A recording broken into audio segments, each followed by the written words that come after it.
friends, it's Heather, and I am back with another layout. This time I'm working with a stitching cut file. That's going to be the main feature of my layout, and you can't see it very well right here because it's just little tiny holes on white cardstock, but you'll be able to see this seashell I'm stitching once it's all done. So what you're seeing right now is all going to end up in the trash, so don't get too attached. But I wanted to add some mixed media, and I thought I would add it just to the edges of the paper, which I've never really done before, almost like a frame around the shell. And so I'm just going in with my paintbrush and a couple of watercolor palettes. Those are both by Prima. And I like it well enough. I end up getting rid of it, so like I said, don't get too attached. But I was trying to make just a little frame around the seashell and make it look kind of watery. So next up, we're gonna do some stitching. And I don't show this on camera. There's lots of tutorials for how to stitch on paper on YouTube. I can link a couple below if you're interested. Let me know in the comments if you'd like that. But I just used a chain link stitch, and there's going to be a few shots here of my progress. I picked out a rainbow of colors and pastels, and I think it turns out so cute. I love how this stitching turns out. So there it is, all done. I used white around the outside and then that pastel rainbow going down the rows of scallops. And I wanted this to be even more bright and colorful, so I pulled out a stack of sequins, and I actually bought a bunch of sequins on Amazon specifically for this layout, which is fine because I'll use them for other things. But I really wanted to add sequins to the middle of all these scallops, just to make it really colorful and really textured. So it's going to take forever to glue them all down because I have to do it all individually. But we'll get there. It'll take forever, but it'll be worth it in the end. So I am going to start gluing those down with my Barely Art glue. This is my favorite glue that I've used so far. I've tried a few other liquid glues, and maybe it would work better if I had a fine liner bottle. But this one comes with its own fine liner tip, which is great. So you can find it on Amazon. It's great liquid glue. Love it a lot. And I'm going to spend the next 5 years gluing on all those sequins. And partway through, I decided to scrap my mixed media and do something drastic. So I cut out the seashell, and I'm going to put it on top of a new background once all of the sequins are glued on. So I'm just carefully going around the edge. I want to make sure I don't accidentally cut through any of my stitching because that would be tragic. So I'm just leaving a tiny little border, and we'll put it on top of a new background later. And it actually took me like 2 tries to get the background right, but we'll get into that more later. So back to gluing on sequins, and there it is all done. And I love how bright and colorful this is. I love the texture and the shine and the sparkle from the sequins. Love how this turned out. So this is what you're seeing here is attempt number 3, I guess, for a mixed media background.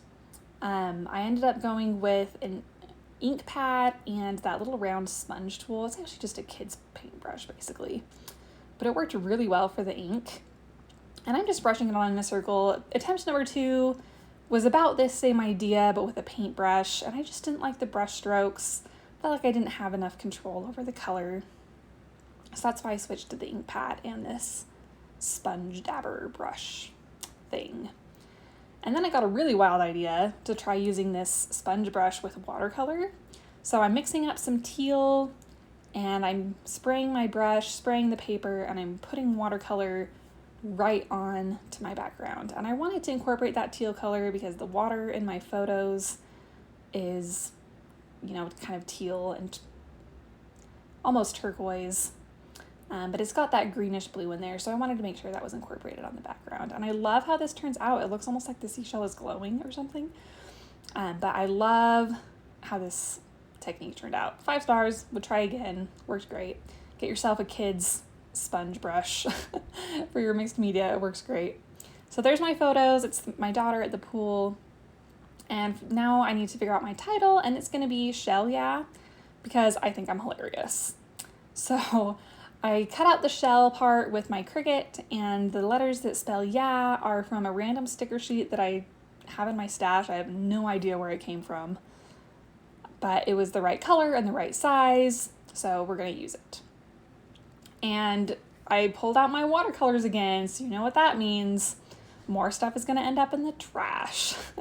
That's what mixed media always tends to mean for me. So hold on to your garbage bins, I guess, because I'm ready to chuck some stuff in there. So this time what I'm going to try is making the shell part stand out more. And I decided to try adding some blue just to the edges of the letter. I thought this would help it stand out, but I really didn't like how it looked. And in a second here, I'm going to accidentally put on way too much blue. Totally changes the color of the letter, and that's no good. So then I moved to the other part of the word. Try again, still don't like it. And so I trash it and recut it on more white cardstock. And I like how the plain white looks much better than this attempt number 4 at mixed media. And I decided to add some splatters, so I'm going to take everything off temporarily and I'm going to come back in with some blue and add some splatters. I'm hoping it'll look like water splashes. And I want it to be pretty subtle, so I'm rolling over it with my paper towels just to make it a little more subtle. And after that's done, I'm going to put everything back on, and I think it's gonna work out. I'm pretty excited about it. So put Michelle back on, put my title back on. I'm going to play around with the placement of that title. Not really sure where I want to put it, but it is going to end up going right about there. So then I decide to make it stand out more. I'll add some foam to the back.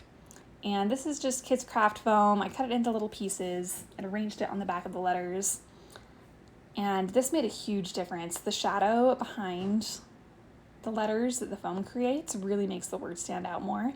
And it worked so well that I decided to add some little tiny strips of foam to the yeah as well.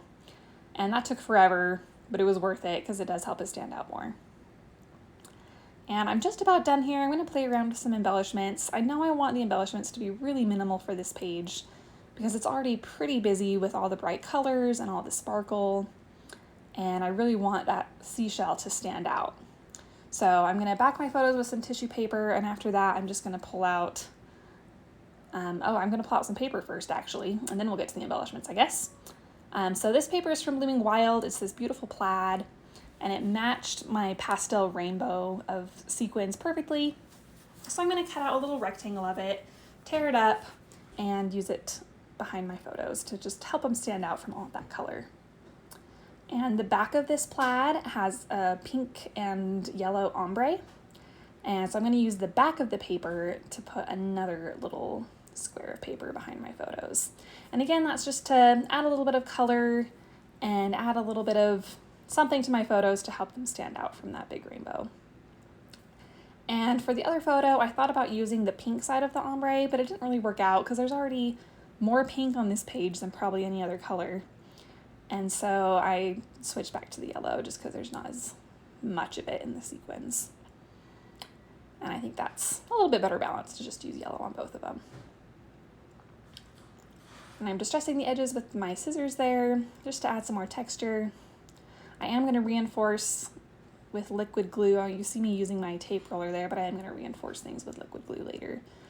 And I'm going to add some foam behind the one photo just to make it level with the seashell, because that seashell is super chunky with all that thread and all those sequins, and I want the photo to be level. So it's time to start gluing everything down finally, which means I have made some decisions about where I'm going to put everything. And gluing down those tiny letters was so obnoxious, especially since I was gluing it on top of thread and sequins. I really didn't make things easy for myself with this page, but that is okay. I ended up having to put some watercolor palettes on top of the title just to make it stick and hold in place until the glue dried. So I'm fully expecting those to pop off later, and that's all right. I can always glue it back on. So here I am playing around with the embellishments. Thought about using that little banner. Here comes the little cloud. That's going to be my only embellishment really. Thought about using those little flowers, but I'm going to stick with just that little cloud that says Happy Thoughts. And I didn't show this on camera, but I did add some plaid that you can see there. I think that makes a nice border to the page. And I'm in love with how this turned out. I think this might be one of my favorite pages that I've ever made. I love the sparkle, and I love the stitching. I love that pastel rainbow, and I think the title is hilarious. So thanks for watching, and have a great day.